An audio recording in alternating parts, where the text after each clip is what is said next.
Hello students, welcome to victory education. আমি তোমাদের Somnath sir চলে এসেছি গুরুত্বপূর্ণ একটি ক্লাস তোমাদের সামনে নিয়ে। অর্থাৎ তোমাদের যে থিওরিটিক্যাল ক্লাসগুলো চলছিল এনসিইআরটি, অনেক ক্লাস আমি করেছি, আলো, কেমিক্যাল রিঅ্যাকশন, এবং তার সাথে সাথে এনসিইআরটি প্লাস প্রিভিয়াস প্রচুর এমসিকিউ করিয়েছি। তো আজকে এই ক্লাসে আমরা থিওরি জানবো প্লাস এমসিকিউ জানবো, এবং আমি তোমাদের কথা দিয়েছিলাম যে এমসিকিউ গুলো যেগুলো প্রিভিয়াস ইয়ার্সে তোমাদের রেল পরীক্ষায় দিয়েছে সেগুলো একটা বই থেকে কিন্তু রেল কপি করেছে, দ্যাট ইজ এনসিইআরটি এর এনসিইআরটি এক্সাম্পলার বলে একটা বই রয়েছে। অ্যাকচুয়ালি এনসিইআরটি এক্সাম্পলার হচ্ছে এনসিইআরটির একটা কনটেক্সট পড়ার পর তার যে অনুশীলনী, সেই অনুশীলনীর বই, সেটা আমি তোমাদের বাংলায় করাবো। খুব গুরুত্বপূর্ণ হতে চলেছে এই সেশনটি, আশা করি তোমরা ভালো করে বুঝতে পারবে এবং ক্লাসটিকে লাইক করবে, এবং অবশ্যই তোমাদের কমেন্ট করে তোমাদের গুরুত্বপূর্ণ মতামত জানাবে যে এই সেশনটা কেমন লাগে। তাহলে এই সিরিজটাকে আমি আবার কন্টিনিউ করব, যেরকম ভাবে তোমাদের আগের সিরিজগুলো করেছি, তাহলে এই সিরিজটাকেও কিন্তু তোমাদের সামনে কন্টিনিউ করব। এবং আজকের পার্ট হয়ে যাওয়ার পর পরের পার্টে ওয়াইসিটির বই থেকে যত প্রিভিয়াস ইয়ার্স এসছে অ্যাসিড, বেস, সল্টের ওপর বা অম্ল, ক্ষারক এবং লবণের ওপর, সেটাও আমি তোমাদের করাবো। তো তার জন্য তোমাদের কমেন্ট করতে হবে এবং ভিডিওটাকে শেয়ার করতে হবে। তো প্রথমে আমরা কি শুরু করব, না প্রথমে আমরা শুরু করব যে অম্ল ব্যাপারটা কি, অ্যাসিড ব্যাপারটা কি। না, অ্যাসিড ব্যাপারটা হচ্ছে, তার আগে তোমাদের একটা কথা বলে দিই, যারা আমার ব্যাচে ভর্তি হতে চাও, অর্থাৎ আমার এনসিইআরটি ফান্ডামেন্টাল সায়েন্সের ব্যাচে ভর্তি হতে চাও, তারা এই নাম্বারে কন্ট্যাক্ট করে নেবে।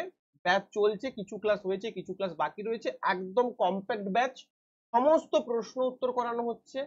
শুধুমাত্র প্রশ্ন উত্তরের যে ব্যাচ ব্যাপারটা নয়, পুরো একদম জিরো থেকে হিরো পর্যন্ত সমস্ত সায়েন্সের টপিক ধরে ধরে বোঝানো হচ্ছে উইথ প্রিভিয়াস ইয়ার্স কোশ্চেন। তারা পড়ছে, প্রায় 500 প্লাস স্টুডেন্টস এনরোল্ড রয়েছে। যদি তুমিও নিজের সিটটাকে রিজার্ভ করতে চাও, তাহলে অবশ্যই এই নাম্বারে কন্ট্যাক্ট করে নাও। চলো শুরু করি আজকে ক্লাস। তো দেখো, অ্যাসিড ব্যাপারটা কি। অ্যাসিড মানে যে সমস্ত পদার্থ বা যে সমস্ত এলিমেন্টস বা যে সমস্ত কম্পাউন্ড, মূলত কম্পাউন্ড জলে বিয়োজিত হয়ে এইচ প্লাস আয়ন দেবে, তাদেরকে আমরা কি বলবো? তাদেরকে আমরা অ্যাসিড বলবো। তাহলে বেস কাকে বলবো? না, বেস আমরা তাকেই বলবো যারা এই জলীয় দ্রবণে বিয়োজিত হয়ে OH মাইনাস আয়ন দেবে। তাহলে যারা OH মাইনাস আয়ন দেবে তারা হচ্ছে বেস, এবং যারা কি করবে, না যারা H প্লাস আয়ন দেবে তারা হচ্ছে অ্যাসিড। আমরা দু প্রকার অ্যাসিড জানবো, তাদের কনসেন্ট্রেশনের উপর ভিত্তি করে বা কনসেন্ট্রেটেড কিনা তার উপর ভিত্তি করে, গাঢ়ত্বের উপর ভিত্তি করে। একটা হচ্ছে স্ট্রং অ্যাসিড, একটা হচ্ছে উইক অ্যাসিড। স্ট্রং অ্যাসিড মানে কি? যারা স্ট্রং, স্ট্রং মানে কি? স্ট্রং মানে তুমি ওখান থেকে বেশি পরিমাণ H প্লাস আয়ন পাবে। অর্থাৎ তুমি যদি ওকে জলে দ্রবীভূত করো, তাহলে সেখান থেকে বেশি পরিমাণ H প্লাস আয়ন পাবে। তাহলে যখনই আমি একটা অ্যাসিড থেকে বেশি পরিমাণ H প্লাস আয়ন পাবো, তখন সেই অ্যাসিডটা আমার কি হয়ে যাবে? তখন সেই অ্যাসিডটা আমার হয়ে যাবে কিন্তু স্ট্রং অ্যাসিড। মনে করো H2SO4। আবার আমি দুটো অ্যাসিডের কথা বলবো, একটা হচ্ছে H2SO4, আবার একটা হচ্ছে আমি তোমাকে বলতে পারি যে CH3COOH। দুটোই কিন্তু অ্যাসিড। একটা হচ্ছে আমাদের সালফিউরিক অ্যাসিড, আর একটা হচ্ছে আমাদের অ্যাসিটিক অ্যাসিড। ক্লিয়ার? কিন্তু দেখো, এই যে H2SO4, এখানে দুটো H রয়েছে, তো ডেফিনেটলি এটা কিন্তু বেশি পরিমাণ H প্লাস আয়ন দেবে, কিন্তু এটা কম পরিমাণ H প্লাস আয়ন দেবে। তাহলে এই যে বেশি পরিমাণ H প্লাস আয়ন এবং কম পরিমাণ H প্লাস আয়নের উপর ভিত্তি করে আমি কি বলতে পারি যে স্যার অবশ্যই H2SO4 টা হচ্ছে একটা স্ট্রং অ্যাসিড এবং CH3COOH এটা হচ্ছে একটা উইক অ্যাসিড। ক্লিয়ার প্রত্যেকে? তাহলে এখানে এবার বেস কাকে? Base, week base, strong base same. যেটা বেশি পরিমাণ OH মাইনাস আয়ন দেবে সেটা হচ্ছে স্ট্রং বেস, আর যেটা অল্প পরিমাণ OH মাইনাস আয়ন দেবে সেটা হচ্ছে উইক বেস। আমি তোমাদের থিওরিটা একটুখানি পড়াবো, প্লাস এমসিকিউ করাবো, এবং এমসিকিউ এর মাধ্যমে তোমাদের পুরো বেসটা ক্লিয়ার করে দেবো। মানে পুরো অ্যাসিড বেস সল্টের এটা একটা complete theory with MCQ topic হতে চলেছে। ঠিক আছে? তাহলে দেখো এখানে কি রয়েছে? HCl, এখানে কি রয়েছে? HCl, HBr, HI, HNO3, H2SO4, এরা প্রত্যেককে এরা হচ্ছে স্ট্রং অ্যাসিড। স্ট্রং বেস কারা? দেখো, লিথিয়াম হাইড্রোক্সাইড, বিশেষ করে sodium hydroxide NaOH, KOH, potassium hydroxide, calcium hydroxide, strontium hydroxide, barium hydroxide. Week base কারা? অ্যামোনিয়া, পিরিডিন, অ্যানিলিন, এগুলো হচ্ছে উইক বেস। উইক অ্যাসিড কারা? সাধারণত ন্যাচারাল যে অ্যাসিড গুলো, oxalic acid, acetic acid, tartaric acid, malic acid, অর্থাৎ যারা natural source থেকে আমরা পাচ্ছি যে অ্যাসিড গুলো, তারা কিন্তু উইক অ্যাসিড। ক্লিয়ার হয়েছে? এইবার দেখো এই অ্যাসিডের আমরা কেমিক্যাল প্রপার্টি জানবো। এই অ্যাসিড যখন ধাতুর সঙ্গে রিয়াকশন করবে তখন কি দেয় বা কোন গ্যাস উৎপন্ন হয় সেটা আমাদের কিন্তু মনে রাখতে এবং পরীক্ষায় প্রশ্ন আসে। তাহলে অ্যাসিড যদি কি করে না, অ্যাসিড যদি আমাদের মেটালের সঙ্গে রিয়াকশন করে বা ধাতুর সঙ্গে রিয়াকশন করে, তাহলে ভাই সেটা কি দেবে?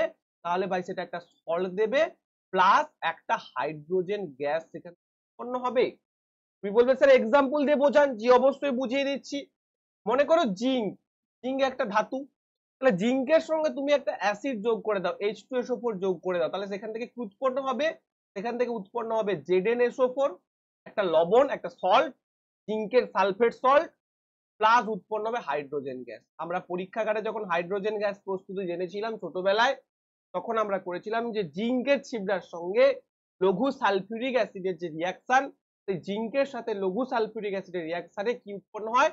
জিঙ্ক সালফেট লবণ উৎপন্ন হয়, প্লাস হাইড্রোজেন গ্যাস উৎপন্ন হয়। তাহলে অ্যাসিডের সঙ্গে মেটালের রিয়াকশনে কি উৎপন্ন হবে? সল্ট এবং হাইড্রোজেন গ্যাস উৎপন্ন হবে। এইটুকু তোমাদের ক্লিয়ার হয়ে গেছে? এটা হচ্ছে কি কেমিক্যাল প্রপার্টি।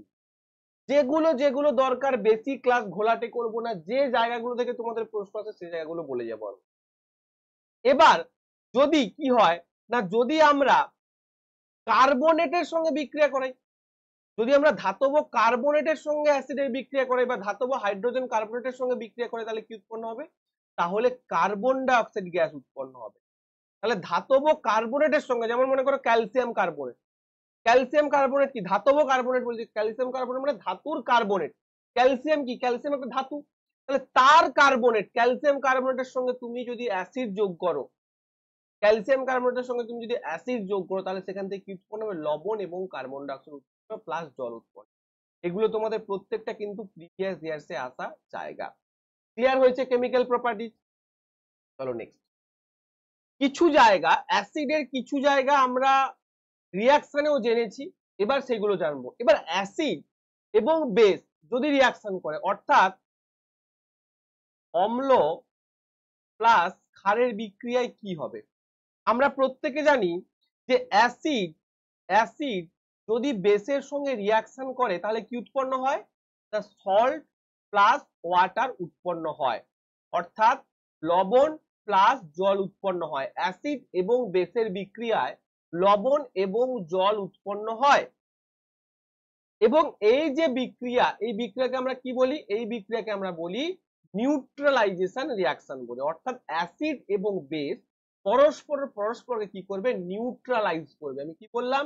অ্যাসিড এবং বেস পরস্পরকে নিউট্রালাইজ করবে। তাহলে এই যে সল্টটা উৎপন্ন হয় বা লবণটা উৎপন্ন হয়, এই লবণটা কিভাবে উৎপন্ন হয়? লবণটা অ্যাসিড এবং বেসের রিয়াকশনে উৎপন্ন হয়। কিন্তু ভাই আমরা এখানে 4 প্রকার লবণ সম্পর্কে জানবো। কি কি? না, একটা হচ্ছে নিউট্রাল, 3 প্রকার লবণ সম্পর্কে জানবো। 4-5 প্রকার আছে কিন্তু মূলত 3 প্রকার জানবো আমরা। একটা হচ্ছে নিউট্রাল সল্ট, একটা হচ্ছে অ্যাসিডিক সল্ট, একটা হচ্ছে বেসিক সল্ট। কি কি জানবো? একটা হচ্ছে নিউট্রাল সল্ট, একটা হচ্ছে অ্যাসিডিক সল্ট এবং একটা হচ্ছে বেসিক সল্ট। ভাই নিউট্রাল সল্ট কি? নিউট্রাল সল্ট হচ্ছে যখন স্ট্রং অ্যাসিডের সঙ্গে স্ট্রং বেসের রিয়াকশন হবে। তাহলে স্ট্রং অ্যাসিড এবং স্ট্রং বেসের সঙ্গে যদি রিয়াকশন হয়, তাহলে ভালো করে বোঝো আমি কি বলেছিলাম? অ্যাসিড এবং বেস যদি রিয়াকশন করে তখন সেখানে কি হবে না, তখন সেখানে সল্ট উৎপন্ন হবে, লবণ এবং জল উৎপন্ন হবে। তাহলে ডেফিনেটলি যদি স্ট্রং অ্যাসিড এবং স্ট্রং বেস থাকে তাহলে একে অপরকে নিউট্রালাইজ করে দেবে। আর যদি নিউট্রালাইজ করে দেয় তাহলে যে লবণটা উৎপন্ন হবে সেই লবণটা কি উৎপন্ন হবে? সেই লবণটা একদম নিউট্রালাইজড লবণ উৎপন্ন হবে। যেমন মনে করো এখানে ফর এক্সাম্পল HCl, HCl একটা কি? HCl একটা হচ্ছে স্ট্রং অ্যাসিড, তার সঙ্গে স্ট্রং বেস দেখো NaOH এর রিয়াকশন হয়েছে, রিয়াকশন হয়ে কি উৎপন্ন হয়েছে? NaCl, অর্থাৎ নিউট্রাল সল্টের নিউট্রাল সল্ট উৎপন্ন হয়েছে। ক্লিয়ার? নিউট্রাল সল্ট উৎপন্ন হয়েছে। ক্লিয়ার? এবার যদি মনে করো স্ট্রং অ্যাসিড দিলাম বাট উইক বেস দিলাম, অর্থাৎ অম্লটা স্ট্রং দিলাম কিন্তু বেসটা উইক দিলাম, তাহলে কি ওই যে বেসটা পুরো অ্যাসিডটাকে নিউট্রালাইজ করতে পারবে? কারণ বেসটা তো উইক, বেসটা তো উইক, দুজন দুজনে মারামারি করে একটা নতুন জিনিস উৎপন্ন করছে, কিন্তু তার মধ্যে যদি একজন উইক হয় তাহলে সে তো হেরে যাবে, বাকি বাকি যেটা থাকছে যেটা স্ট্রং তার আধিপত্য বিস্তার পাবে। সেরকমই দেখো স্ট্রং অ্যাসিডটাকে এই উইক বেসটা কিন্তু পুরোপুরি নিউট্রালাইজ করতে পারছে না, তার জন্য যে সলটা উৎপন্ন হচ্ছে তার মধ্যে অ্যাসিডিটির পরিমাণ থেকে যাচ্ছে, অর্থাৎ অ্যাসিডিক সল উৎপন্ন হচ্ছে। পরীক্ষায় বহুবার তোমাদের প্রিভিয়াস ইয়ার থেকে প্রশ্ন এসেছে, আমি যখন তোমাদের শিফট ওয়াইজ যে পার্ট গুলো করাই সেখানেও তোমাদের এই ধরনের প্রশ্ন প্রচুরবার এসছে। তার মানে কি দেখো, তার মানে ব্যাপারটা হচ্ছে যে স্ট্রং অ্যাসিডের সঙ্গে উইক বেস, স্ট্রং অ্যাসিডের সঙ্গে উইক বেসের যখন রিয়াকশন হচ্ছে তখন অ্যাসিডিক সল্ট উৎপন্ন হচ্ছে, অর্থাৎ এই অ্যাসিডটাকে বেসটা পুরোপুরি নিউট্রালাইজ করতে পারছে না এবং তার জন্য কি উৎপন্ন হচ্ছে, তার জন্য অ্যাসিডিক সল্ট উৎপন্ন হচ্ছে। ক্লিয়ার? কিন্তু আগেরটা আমরা কি দেখেছিলাম যে নিউট্রাল সল্ট উৎপন্ন, কেন? এখন স্ট্রং অ্যাসিড স্ট্রং বেস একে অপরকে নিউট্রালাইজ করে দিয়েছে। ক্লিয়ার? এবার হচ্ছে দেখো যদি উইক অ্যাসিড হয় আর স্ট্রং বেস হয় তাহলে কি হবে, অ্যাসিডটা বেসকে পুরোপুরি নিউট্রালাইজ করতে পারবে না। আগেরটা কি হয়েছিল, বেসটা উইক থাকার জন্য অ্যাসিডিটির পরিমাণটা বেশি থেকে গেছিল, এখানে কি হবে, উল্টো হবে। এখানে হয়ে যাবে কি, যেহেতু বেসটা স্ট্রং অ্যাসিডটা উইক, সেখানে কি হবে না, বেসের পরিমাণটা বেশি থেকে যাবে। অর্থাৎ দেখো CH3COON এটা একটা বেসিক সল্ট, তার মানে উইক অ্যাসিড এবং স্ট্রং বেস সেখান থেকে বেসিক সল্ট। এবার যদি উইক অ্যাসিড উইক বেস থাকে তাহলেও কিন্তু নিউট্রাল সল্ট উৎপন্ন হবে। অর্থাৎ স্ট্রং প্লাস স্ট্রং দুটোই যদি স্ট্রং হয় নিউট্রাল, দুটোই যদি উইক হয় তখনও নিউট্রাল। কিন্তু দুটোর মধ্যে যে কোনো একটা যদি স্ট্রং হয়ে যায় আর একটা যদি উইক হয় তাহলে স্ট্রং যেটা হবে তারই লবণ উৎপন্ন হবে। মনে করো স্ট্রং অ্যাসিড উইক বেস, তাহলে স্ট্রং যেটা রয়েছে অ্যাসিড অ্যাসিডিক সল্ট উৎপন্ন হবে। আবার মনে করো উইক অ্যাসিড স্ট্রং বেস, তার মানে যেটা স্ট্রং রয়েছে বেসটা বেসিক সল্ট উৎপন্ন হবে। আশা করি ব্যাপারটা জলের মতো ক্লিয়ার হয়ে গেছে, একদম জলের মতো ক্লিয়ার হয়ে গেছে, নিউট্রালাইজ হয়ে গেছে। ঠিক আছে, চলো নেক্সট। এইবার আমরা জানবো পিএইচ স্কেল।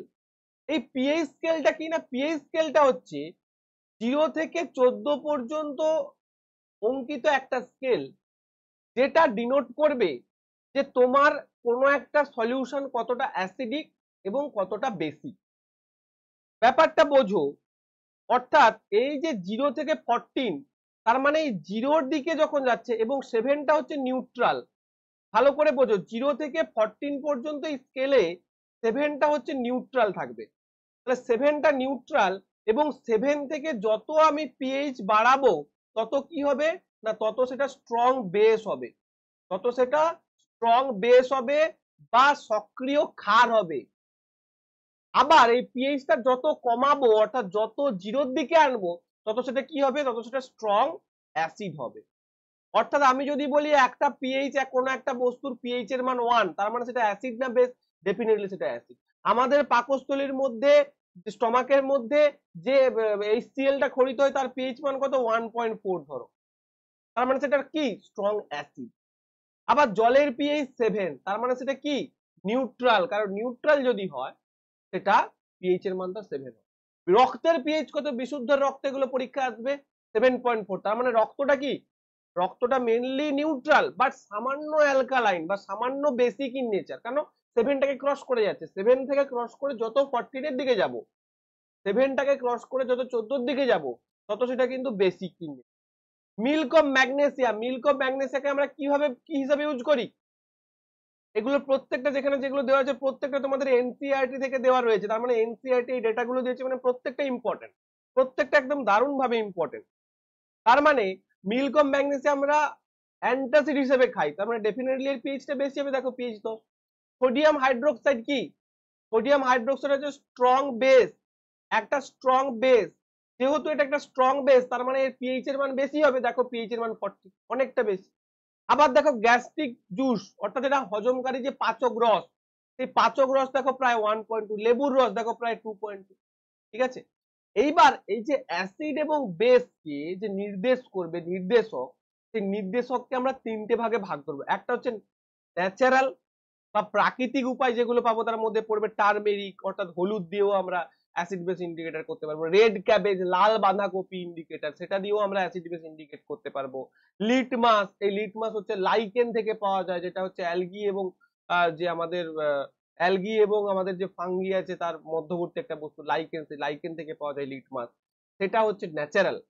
সিনথেটিক কি? সিনথেটিক মানে যেগুলো পরীক্ষাগারে প্রস্তুত করা হয় বা কৃত্রিম, যেটাকে আমরা বলছি মিথাইল অরেঞ্জ এবং ফেনোলেফথ্রিন, এটা দিয়েও আমরা অ্যাসিড এবং বেসকে ডিনোট করতে পারি। কিভাবে ডিনোট করতে পারি? কালার চেঞ্জ করতে পারি। এইবার হচ্ছে অল ফ্যাক্টরি, এটা হয়তো তোমরা শোনোনি, অর্থাৎ গন্ধ সূচক, অনিয়ন, ভ্যানিলা এবং হচ্ছে ক্লোভ, অর্থাৎ যেটা হচ্ছে আমরা বলি লবঙ্গ, এগুলো দিয়েও কিন্তু আমরা কি করতে পারি, এটা অ্যাসিড এবং বেস দিয়ে গন্ধকেও আমরা বলতে পারি অ্যাসিড নাকি বেস। এটা তোমাদের বহুত ইম্পর্টেন্ট, পরীক্ষায় প্রচুর বার তোমাদের কিন্তু 2022, 2021, 2018 তে কিন্তু ইন্ডিকেটর থেকে এসেছে, ঠিক যে জায়গাগুলো থেকে প্রশ্ন এসেছে।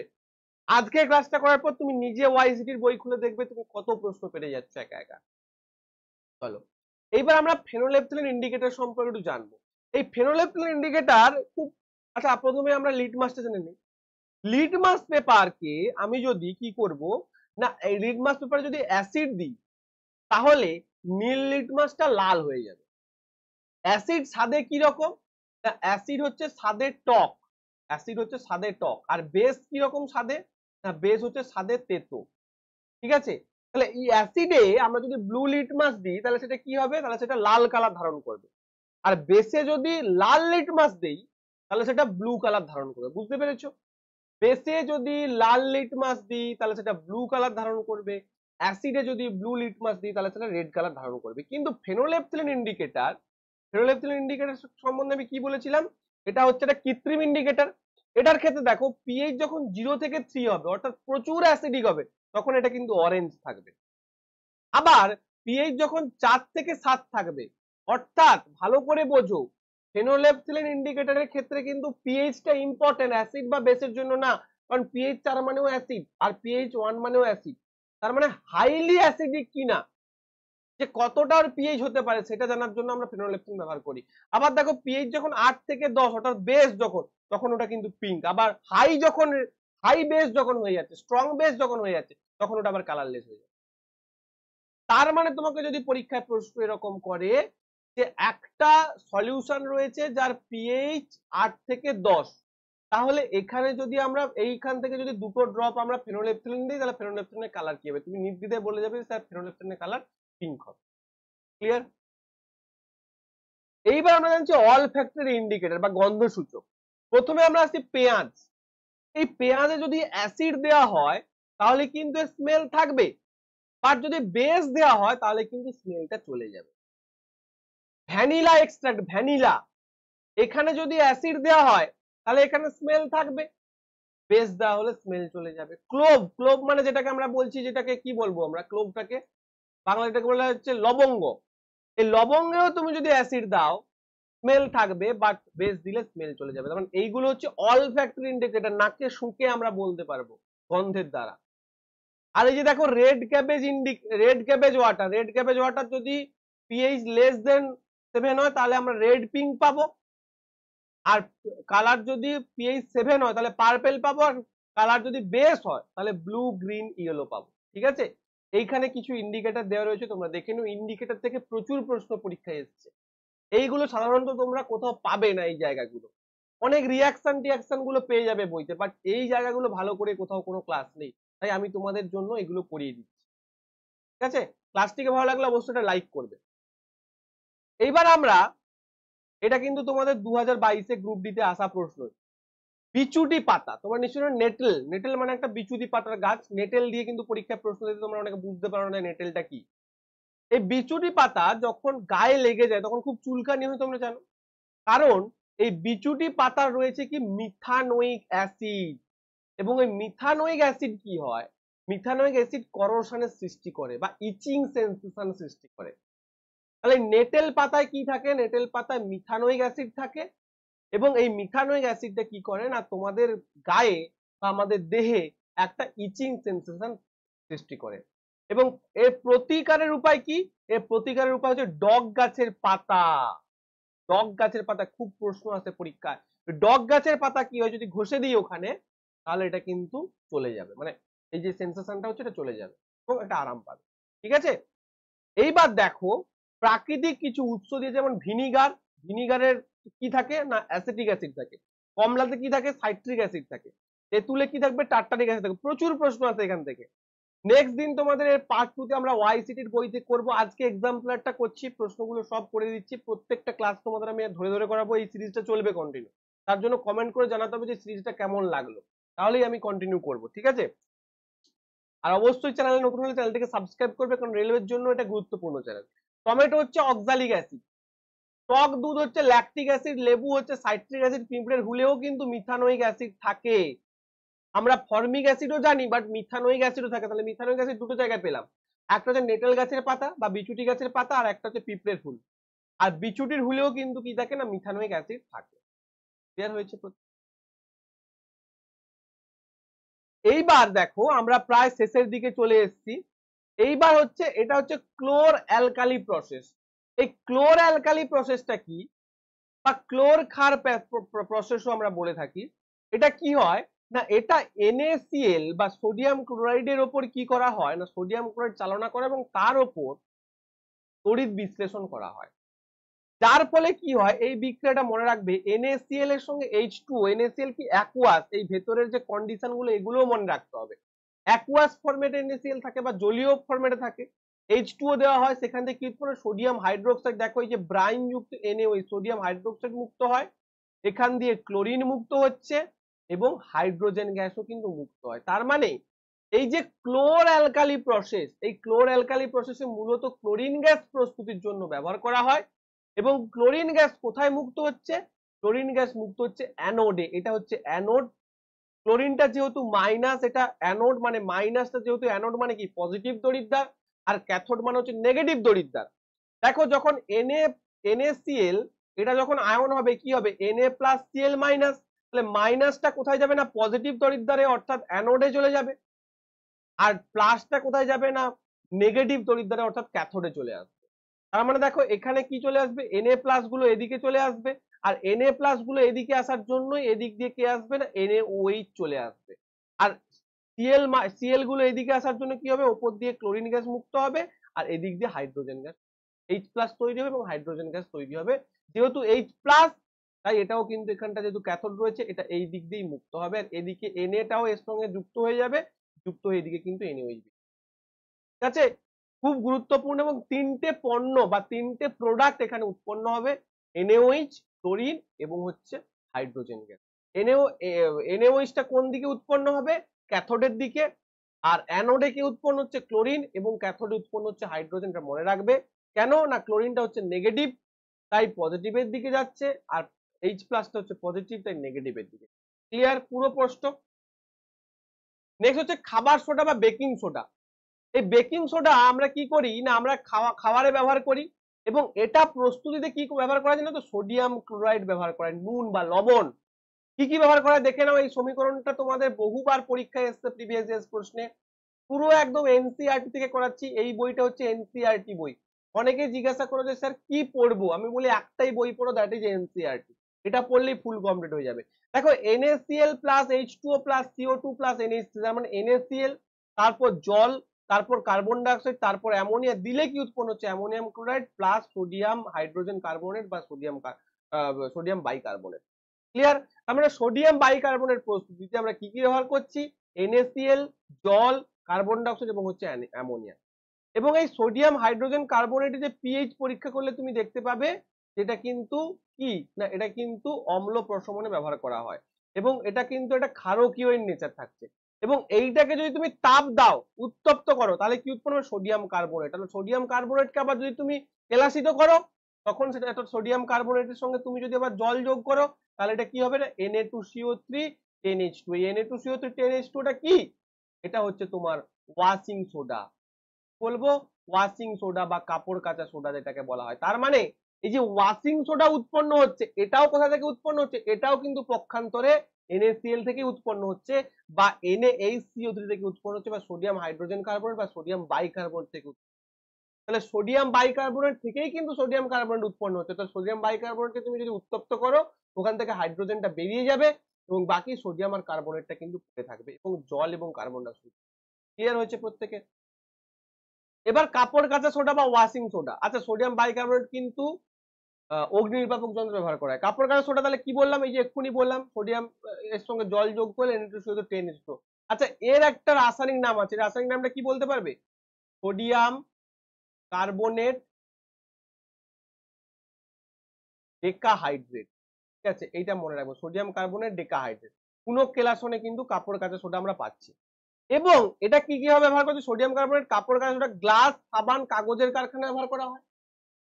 ব্যবহারটা ভীষণ গুরুত্বপূর্ণ, ভেরি ভেরি ইম্পর্টেন্ট। বোরাক্স উৎপাদন, বোরাক্স Na2B4O7, বোরাক্স, বোরাক্স উৎপাদনে সোডিয়াম কার্বনেট ব্যবহার করা হয় বা কাপড় কাচা সোডা ব্যবহার করা হয় বা ওয়াশিং সোডা ব্যবহার করা হয়। পরিষ্কারক রূপে এবং জলের স্থায়ী ক্ষরতা দূরীকরণে ব্যবহার করা হয়। তাহলে কাঁচ উৎপাদনে, কাগজ উৎপাদনে, বোরাক্স উৎপাদনে, গৃহস্থ জিনিসপত্র পরিষ্কারে বা পরিষ্কারক রূপে এবং জলের স্থায়ী ক্ষরতা দূরীকরণে এগুলো কিন্তু ব্যবহার করা হয়ে থাকে। ক্লিয়ার? এইবার আমরা একটা একটা করে প্রশ্ন জানবো। এইটা আশা করি তোমাদের পুরো অ্যাসিড বেস চ্যাপ্টার আমি কিন্তু ক্লিয়ার করে দিলাম, এর বাইরে কিচ্ছু জানতে হবে না। এবার শুধু এমসিকিউ করো, যারা তাড়াতাড়ি করে প্রিপারেশন নিতে চাইছো বা সামনে তোমাদের টেকনিশিয়ানের পরীক্ষা রয়েছে তারা এই ক্লাসটাকে পুরো রিভিশন করে যাবে। আমি কথা দিচ্ছি এখান থেকে হুবহু প্রশ্ন আসবে, একদম ডাইরেক্ট প্রশ্ন তোমরা পরীক্ষা হলে দেখতে পাবে। চলো প্রশ্ন করি। হাই লেভেলের প্রশ্ন রয়েছে, ভালো করে বুঝবে এবং করবে। কি বলেছে দেখো, একটি অ্যাসিডের দ্রবণ একটি বেসের দ্রবণের সাথে মিশ্রিত করলে কি হয়? অর্থাৎ অ্যাসিড যখন বেসের সঙ্গে রিয়াকশন করবে তখন কি দ্রবণের তাপমাত্রা বৃদ্ধি পায়, দ্রবণের তাপমাত্রা কমে যায়, কমবে না কিন্তু বৃদ্ধি পাবে, বৃদ্ধি পাবে, অবশ্যই বৃদ্ধি পাবে, তাপমাত্রা বৃদ্ধি পাবে। দ্রবণের তাপমাত্রা একই থাকে না এবং লবণ তৈরি, একদম ঠিক। অর্থাৎ অ্যাসিড এবং বেস যখন রিয়াকশন করবে তখন কিন্তু যে দ্রবণের তাপমাত্রাটা সেটা কিন্তু বৃদ্ধি পাবে। এটা এনসিইআরটি এক্সাম্পলারের ফার্স্ট প্রশ্ন, তোমরা চাইলে বইটা নিয়ে দেখতে পারো। এগুলোই তোমাদের আবার প্রিভিয়াস ইয়ার্স কোশ্চেন এসেছে। এনসিইআরটি বই ওঠাও, দেখো যে এনসিইআরটি এক্সাম্পলারে যা রয়েছে তোমাদের গ্রুপ ডি তে একই প্রশ্ন রয়েছে, ওখান থেকেই কপি করেছে তোদের, এবং এবারেও করবে প্রত্যেকটা পরীক্ষা, আমি কথা দিচ্ছি। এগুলো করে যাও, পরীক্ষা আসবে। তাহলে কি উত্তর হবে? অপশন 1 and 4, অর্থাৎ 1 and 4, option number D will be right answer. পরবর্তী প্রশ্ন, 2 নম্বর প্রশ্ন। কি বলছে দেখো, একটি জলীয় দ্রবণ লাল লিটমাসকে নীল করলো। তাহলে লাল লিটমাসকে নীল করলো মানে কি? লাল লিটমাসকে নীল কে করে? না, লালকে নীল করে হচ্ছে বেস বা ক্ষার, তার মানে ওটা ক্ষার। অতিরিক্ত নিম্নলিখিত দ্রবণের মধ্যে কোনটি যোগ করলে বিপরীত হবে, অর্থাৎ নীল থেকে লাল হবে। তার মানে নীল থেকে লাল হবে মানে ওখানে অ্যাসিড যোগ করতে হবে, তার মানে নিচের যে সলিউশন গুলো আমি যোগ করব সেগুলোকে ডেফিনেটলি অ্যাসিড হতে হবে। দেখো বেকিং পাউডার, বেকিং পাউডারটাকে একটু বলে দিই। তা NaCO3 এর সঙ্গে তুমি যদি টার্টারিক অ্যাসিড মেশাও বা হালকা কোনো অ্যাসিড মেশাও তখন বেকিং সোডাটা বেকিং পাউডারে পরিণত হয়, তার মানে ডেফিনেটলি এটা একটা কি ক্ষার, এটা হবে না। চুন কি? চুনও একটা ক্ষার, অ্যামোনিয়াম হাইড্রোক্সাইড দ্রবণ একটা ক্ষার, বাট হাইড্রোক্লোরিক অ্যাসিড কি একটা অ্যাসিড, স্ট্রং অ্যাসিড। তার মানে তুমি যদি এখানে অ্যাসিড দিয়ে দাও ওটা কি হয়ে যাবে? নীল থেকে লাল হবে বা বিপরীত হয়ে যাবে। ক্লিয়ার হয়েছে প্রত্যেকের? খুব ভালো একটা প্রশ্ন, পরীক্ষা হলে কি হয় এই প্রশ্নগুলি গুলিয়ে যায়। নেক্সট প্রশ্ন, 3 নম্বর প্রশ্ন। নিচের কোন লবণে স্ফটিক জল থাকে না? স্ফটিকের একটা ক্রিস্টাল থাকবে না মানে কি? মনে করো ওয়াশিং সোডা, ওয়াশিং সোডার সংকেত কি? Na2CO3, 10H2, এই যে 10 অণু জল রয়েছে এই জলটা থাকবে না। জিপসাম, জিপসামের সংকেত কি জানি আমরা? CaSO4, 2H2, তার মানে এখানেও 2 অণু জল রয়েছে। Blue vitriol, copper sulphate, CuSO4, 7H2O, CuSO4, 7H2O বা 5H2O, তুমি যেটা বলতে পারো। এখানেও জল রয়েছে কিন্তু দেখো বেকিং সোডার সংকেত কি? NaHCO3, এখানে কিন্তু জল নেই, তার মানে এইটা হয়ে যাবে সঠিক উত্তর। ভেরি কনসেপচুয়াল প্রশ্ন, পরীক্ষা হলে কিন্তু এগুলো বুঝতে পারবে না তোমরা, বাট এগুলো যদি করে যাও পরীক্ষার আগে এমসিকিউ তখন কিন্তু বুঝতে পারবে। ক্লাসটিকে ভালো লাগলে অবশ্যই লাইক করবে এবং অবশ্যই বন্ধুদের সঙ্গে শেয়ার করবে। পরবর্তী প্রশ্ন, সোডিয়াম কার্বনেট একটি বেসিক লবণ কারণ এটি একটি লবণ ড্যাশ দ্বারা তৈরি হয়েছে। দেখো এটা আমি তোমাদের বুঝিয়েছিলাম এক্ষুনি যে বেসিক লবণ কিভাবে তৈরি হবে। বেসিক লবণ তখনই তৈরি হবে, বেসিক লবণ মানে নিশ্চয়ই ওখানে স্ট্রং বেস রয়েছে এবং স্ট্রং বেস এবং প্লাস হচ্ছে উইক অ্যাসিড রয়েছে। তাহলে যখনই স্ট্রং বেস এবং উইক অ্যাসিড থাকবে তখনই কিন্তু ওটা তৈরি হবে, অর্থাৎ দুর্বল অ্যাসিড এবং শক্তিশালী base. Option number D will be your right answer. যেটা বলবে যে লবণ, মনে করো বেসিক লবণ, তার মানে বেসটা হচ্ছে শক্তিশালী এবং অ্যাসিডটা হচ্ছে উইক। যদি এটা বলতো অ্যাসিডিক লবণ তাহলে উল্টোটা হতো, অ্যাসিডটা হতো শক্তিশালী, বেসটা হতো উইক। ক্লিয়ার? নেক্সট প্রশ্ন, এই যে এখানে রিঅ্যাকশনটা দেওয়া রয়েছে 2NaOH, H2CO3, Na2CO, অর্থাৎ এইটা হচ্ছে দেখো উইক অ্যাসিড, এটা হচ্ছে স্ট্রং বেস সোডিয়াম হাইড্রোক্সাইড, এটার সঙ্গে H2CO3 বিক্রিয়া হয়েছে, ঠিক আছে। এবং তার সেখান থেকে উৎপন্ন হচ্ছে সোডিয়াম কার্বন। এটা তোমাদের কিন্তু প্রিভিয়াস ইয়ার্স এর প্রশ্নতেও আছে, আমি নিয়েছি এনসিটি এক্সাম থেকে, বাট এটা প্রিভিয়াস ইয়ার্স প্রশ্নতেও আছে, আর মনে পড়ছে আমি করিয়েছিলাম। দাঁতের যে এনামেল হয়, যে দাঁতের যে এনামেল, সেখানে ক্যালসিয়াম ফসফেট থাকে। ক্যালসিয়াম ফসফেটটা কি? ক্যালসিয়াম ফসফেটটা কিন্তু মূলত এটা ক্ষারীয় প্রকৃতির। এটা কি প্রকৃতির? ক্ষারীয় প্রকৃতির বা বেসিক ইন নেচার। নেক্সট, মাটির একটি নমুনা জলের সাথে মিশ্রিত করা। দেখো এই টাইপের প্রশ্নগুলোই কিন্তু তোমাদের পরীক্ষায় আছে। মাটির একটি নমুনা জলের সাথে মিশ্রিত করা হলো, কিছু সময় স্থির দেওয়া হলো, এখানে একটা সুপারন্যান্ট দ্রবণ পিএইচ হচ্ছে হলুদ কমলা। এই হলুদ কমলাটা দেখে অনেকে অবাক হবে, বাট ইওলোইস অরেঞ্জ তৈরি হচ্ছে মানে ওটা কিন্তু অ্যাসিডিক ইন নেচার। অর্থাৎ দেখো অরেঞ্জ মানে কোন দিকে যাচ্ছে? সেই রেডের দিকেই যাচ্ছে। কিন্তু রেডের দিকে যাচ্ছে মানে কি? ইওলোইস অরেঞ্জ মানেই ওটা কিন্তু অ্যাসিডিক ইন নেচার। কেন? দেখো ইওলোইস অরেঞ্জ মানেই কিন্তু খানিকটা রেডের মতোই দেখাবে। তার মানে মাটির ওই নমুনাটাকে, মাটির যে নমুনা, এই নমুনাটাকে নিয়ে আমি একটা দ্রবণ তৈরি করলাম, এবং দ্রবণে যখন পিএইচ পেপারটা দিচ্ছি তখন হলুদ কমলা হচ্ছে, তার মানে ওটা অ্যাসিডিক ইন নেচার। এবার নিচের কোনটি বা নিচের কোন দ্রবণটি যোগ করলে এটা সবুজ নীল হবে? তাহলে সবুজ নীল মানে কি? দেখো অবশ্যই নীল। নীল মানে কি করতে হবে? ওখানে ক্ষার দ্রবণ দিতে হবে। ক্ষার দ্রবণ দিলে তবেই ওটা সবুজ নীলে পরিবর্তন হবে। বুঝতে পেরেছো ব্যাপারটা? মাটির দ্রবণটা পিএইচটা কম, নিশ্চয়ই পিএইচটা কম হওয়ার জন্য ওটা অ্যাসিডিক ইন নেচার হচ্ছে, বাট ওখানে ক্ষার দিতে হবে। লেবুর রস কি ক্ষার? না, লেবুর রস অ্যাসিড, ভিনিগারও অ্যাসিড, সাধারণ লবণও হবে না, একটি অ্যান্টাসিড যোগ করতে হবে। অ্যান্টাসিড কি? অ্যান্টাসিড হচ্ছে কিন্তু এটা ক্ষার, এটা ডেফিনেটলি সঠিক। সাধারণ লবণ ধরো নিউট্রালাইজ, তা নিউট্রাল তো যোগ করলে তো হবে না। নিউট্রাল যোগ করলে যেটা ছিল সেটাই থাকবে। যদি একটা প্রশ্ন আসতো যে কাগজ যে রংটা ছিল সেই রংটাই থাকবে নিচের কোনটি যোগ করলে, তখন আমি সাধারণ লবণ বলতে পারতাম। বাট বলেছে সবুজ নীলে পরিবর্তন করতে হবে, আমরা ডেফিনেটলি ওখানে ক্ষার যোগ করতে হবে। নেক্সট প্রশ্ন, নিচের কোনটি অ্যাসিডিকের সঠিক ক্রমবর্ধমান ক্রম দেয়? জল, অ্যাসিটিক অ্যাসিড, হাইড্রোক্লোরিক অ্যাসিড। দেখো হাইড্রোক্লোরিক অ্যাসিড পিএইচ বেশি, কারণ এটা স্ট্রং অ্যাসিড। তারপরে অ্যাসিটিক অ্যাসিড পিএইচ কম, তারপরে হচ্ছে জল নিউট্রাল, তার মানে এইটা হচ্ছে সঠিক রয়েছে একদম। নেক্সট প্রশ্ন কি বলেছে দেখো, সোডিয়াম হাইড্রোজেন কার্বনেট অ্যাসিডিক অ্যাসিডের সাথে যোগ করলে একটি গ্যাস বিবর্তিত হয়, বা একটি গ্যাস উৎপন্ন হয় আর কি। এই বিবর্তিত গ্যাস সম্পর্কে নিচের কোনটি সঠিক? দেখবে, মনে রাখবে, sodium hydrogen carbonate by NaHCO3 এর সঙ্গে তুমি যদি অ্যাসিড যোগ করো, দেখো আমি তোমাদের প্রথমে বলেছিলাম এটা কি? সোডিয়াম। ভালো করে বুঝবে, আমি তোমাকে কি বলেছিলাম? যে ধাতুর কার্বনেটের লবণের সাথে আমি যদি অ্যাসিডের রিয়াকশন করাই, তাহলে কোন গ্যাস উন্মুক্ত হয়? কার্বন ডাইঅক্সাইড গ্যাস উন্মুক্ত হয়। বলেছিলাম কি বলিনি? তার মানে এটা দেখো, এটা কার্বনেট CO3, এটা কি সোডিয়াম একটা ধাতু, তার মানে এটা একটা ধাতুর কার্বনেট যৌগ, ধাতব কার্বনেট। ধাতব কার্বনেটের সঙ্গে তুমি অ্যাসিডিক অ্যাসিড যোগ করছো, তার মানে একটা অ্যাসিড যোগ করছো। তাহলে যেহেতু তুমি ধাতব কার্বনেটের সঙ্গে অ্যাসিড যোগ করছো, তাহলে এখানে কি উৎপন্ন হবে? CO2 গ্যাস উৎপন্ন হবে। অর্থাৎ যে গ্যাসটি উৎপন্ন হলো সেটা হচ্ছে CO2। এইবার আমি অপশনগুলোকে কনসিডার করি। যতক্ষণ না তুমি এটা বুঝতে পারছো যে কোন গ্যাস উৎপন্ন হচ্ছে, তুমি অপশনগুলোকে কনসিডার করতে পারবে না। এটি চুনের জলকে ঘোলাটেতে পরিণত করে, একদম ঠিক। আমরা জানি যে চুন জলের ওপর দিয়ে যদি আমরা CO2 চালনা করি, তাহলে সেটা ঘোলাটে হয়ে যায়। এটি জ্বলন্ত স্প্লিন্টারকে নিভিয়ে দেয়, কার্বন ডাইঅক্সাইড অবভিয়াসলি নিভিয়ে দেবে। এটি সোডিয়াম হাইড্রোক্সাইড দ্রবণে দ্রবীভূত হয়, একদম ঠিক, সোডিয়াম হাইড্রোক্সাইড দ্রবণে দ্রবীভূত হবে। কিন্তু তীব্র গন্ধ নেই, গন্ধহীন একটা গ্যাস। অর্থাৎ 1 2 3 অপশন নাম্বার বি হয়ে যাবে সঠিক উত্তর।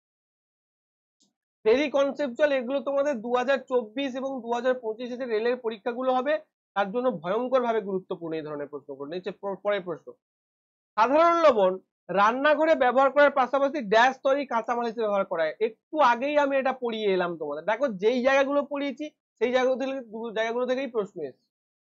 ওয়াইসিটির বইতে এগুলো ভরে ভরে রয়েছে, আগামী দিনে এগুলো করালে তোমরা বুঝতে পারবে। আমি কি বলেছিলাম? ওয়াশিং সোডাও তৈরি হয়, বেকিং সোডাও তৈরি হয়, ব্লিচিং পাউডার, চুন কাটা এগুলো তৈরি হয় না। তার মানে 1 and 3 হয়ে যাবে সঠিক উত্তর। 1 and 3 অপশন নাম্বার সি হয়ে যাবে সঠিক। রিয়াকশনও দেখিয়েছি তোমাদের। বেকিং পাউডারের অন্যতম উপাদান হলো সোডিয়াম হাইড্রোজেন কার্বনেট, এবং অন্য উপাদান হলো, একটু আগেই বললাম, বেকিং পাউডার। দেখো এই যে NaHCO3, এই NaHCO3 কে আমরা কি বলি? Baking soda. কি বলি? বেকিং সোডা বলি। কিন্তু এর সঙ্গে যখন আমি টার্টারিক অ্যাসিড যোগ করব,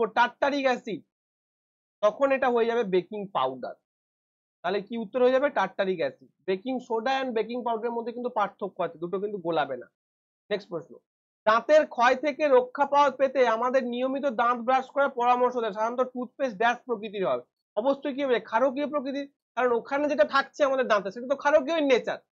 তাহলে আমরা যে খাবার খাচ্ছি সেটা অ্যাসিড তৈরি করছে, এবং অ্যাসিড তৈরি করে এনামেলটাকে ক্ষয় করে দিতে পারে, যেহেতু ওখানে ক্যালসিয়াম ফসফেট থাকছে এবং ওটা একটা হচ্ছে ক্ষারকীয় নেচার। তার মানে আমরা যে টুথব্রাশটা ব্যবহার করবো ডেফিনেটলি সেটা ক্ষার টাইপের হতে হবে, যাতে আমরা যে খাদ্য খাচ্ছি এবং সেখান থেকে যে অ্যাসিডটা উৎপন্ন হচ্ছে সেই অ্যাসিডটা এনামেলটাকে না ক্ষয় করে দিতে পারে, অর্থাৎ ক্ষার দিলে সেই অ্যাসিডটা রিমুভ হয়ে যায়। ক্লিয়ার হয়েছে? নিচের কোন বিবৃতি সঠিক? দেখো, পিএইচ বেশি অ্যাসিড শক্তিশালী। আমি কি বলেছিলাম? এখানে যদি 7 হয়, পিএইচ যত বেশি হবে 14 এর দিকে, তত সেটা কি হবে না অ্যাসিডটা তত দুর্বল হবে। পিএইচ কম হলে অ্যাসিড শক্তিশালী, তার মানে ডেফিনেটলি এটা ভুল রয়েছে। পিএইচ বেশি অ্যাসিড দুর্বল, এটা অবশ্যই ঠিক। পিএইচ যত বেশি হবে, মনে করো পিএইচ আমার রয়েছে 6 আর পিএইচ রয়েছে 4, কোনটা বেশি শক্তিশালী? অ্যাসিড। ডেফিনেটলি এইটা বেশি শক্তিশালী, তার মানে পিএইচ বেশি মানে অ্যাসিড দুর্বল। পিএইচ কম বেশ শক্তিশালী। পিএইচ কম হলে বেস তো দুর্বল হবে, পিএইচ যত বেশি হবে অর্থাৎ পিএইচ 12 এবং পিএইচ মনে করো 8, কোনটা শক্তিশালী বেস? পিএইচ 12টা, তার মানে এটা ভুল রয়েছে। পিএইচ কম বেস দুর্বল, এটা একদম ঠিক রয়েছে, অর্থাৎ 2 এবং 4 হয়ে যাবে সঠিক। 2 এবং 4 হয়ে যাবে সঠিক, অপশন নাম্বার ডি। হজমের সময় নির্গত গ্যাস্ট্রিক জুসের পিএইচ হলো, হজমের সময় নির্গত যে গ্যাস্ট্রিক জুসের পিএইচ 0 সমান নয়। আমরা দেখেছি HCl এর পিএইচ কত ছিল? 1.2 ছিল, অর্থাৎ ডেফিনেটলি 7 এর কম, বাট 0 সমান নয়। নিম্নলিখিত কোন ঘটনা ঘটে যখন অল্প পরিমাণ জলে অ্যাসিড যোগ করা হয়? দেখো, জলে যখন অ্যাসিডে তুমি জল যোগ করলে কি হয়ে যাবে? সেটা বিস্ফোরণ ঘটবে। তাই আমরা অ্যাসিডকে ডাইলিউট করার সময় কি করি না জলে অ্যাসিড যোগ করি। আর জলে যখন অ্যাসিড যোগ করা হবে তখন কি ঘটবে? তখন ডেফিনেটলি লঘুকরণ ঘটবে, বা এই যে গাঢ় অ্যাসিডটা সেটা কি হবে? ডাইলিউট হয়ে যাবে। এবং আরো একটা জিনিস ঘটবে, H+ আয়ন উৎপন্ন হবে।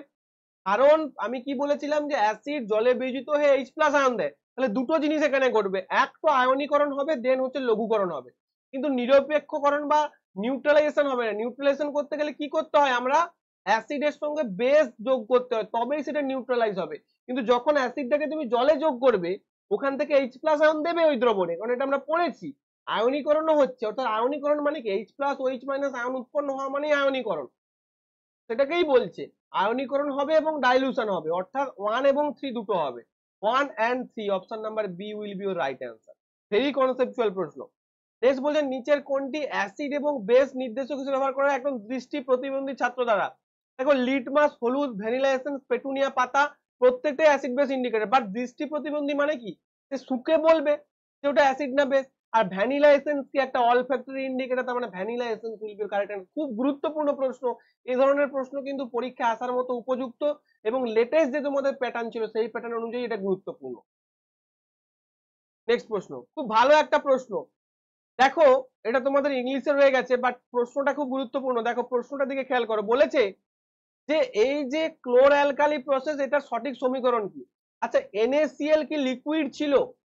আমরা যে সঠিক সমীকরণটা পেয়েছিলাম যেটা পড়ে এলাম, NaCl কি লিকুইড ছিল? এই ধরনের রিয়াকশন কিন্তু দেবে তোমাদের পরীক্ষা দিতে বাধ্য, প্রচুর পরিমাণ প্রশ্ন এসছে ক্লোর অ্যালকালি প্রসেস থেকে।